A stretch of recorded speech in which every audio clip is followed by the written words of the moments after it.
लालची बहू की कहानी। मनोहर अपने माता पिता के साथ एक छोटे से शहर में रहता था। वह एक कंपनी में काम करता था, जिसके पैसे से वह अपना खर्चा और अपने परिवार का खर्चा चलाता था। कुछ वर्ष बाद मनोहर की शादी हो जाती है। उसकी पत्नी का नाम रिया था। रिया एक बहुत ही लालची किस्म की औरत थी। रिया को जब भी पैसे मिलते थे वह तरह तरह के कपड़े और गहने खरीद लेती थी। वह जब भी किसी समारोह में जाती थी तो हमेशा नए कपड़े और गहने पहन कर जाना चाहती थी। जब उसके पास नए कपड़े और गहने नहीं होते थे तब वह अपने पति मनोहर से जिद करके खरीदवा लेती थी।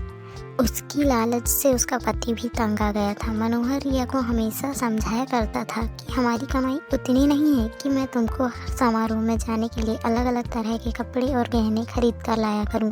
मगर रिया उनकी बातों को मानने के लिए तैयार ही नहीं होती थी। एक दिन जब रिया किसी समारोह में गई थी तब उसकी एक सहेली मनीषा उसके घर पर आई। मनीषा ने रिया की सास से उसके बारे में पूछा।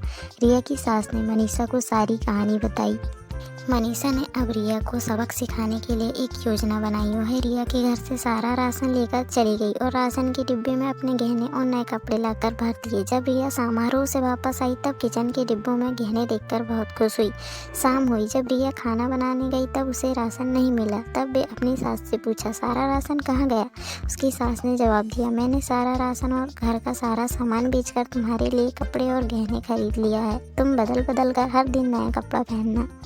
मगर खाने के बिना मैं गहनों और कपड़ों को क्या करूँगी? तभी उसकी सहेली मनीषा आई और उसने रिया को सब कुछ बताया। यह तुमको सबक सिखाने के लिए किया गया था। अब रिया को समझ में आ गया, जीवन जीने के लिए सबसे ज़्यादा ज़रूरी भोजन होता है, ना कि बदल बदल के गहने और कपड़े पहनना। रिया अब अपने पति की कमाई के अनुसार ही सारा काम करती थी और वह खुशी खुशी रहने लगी।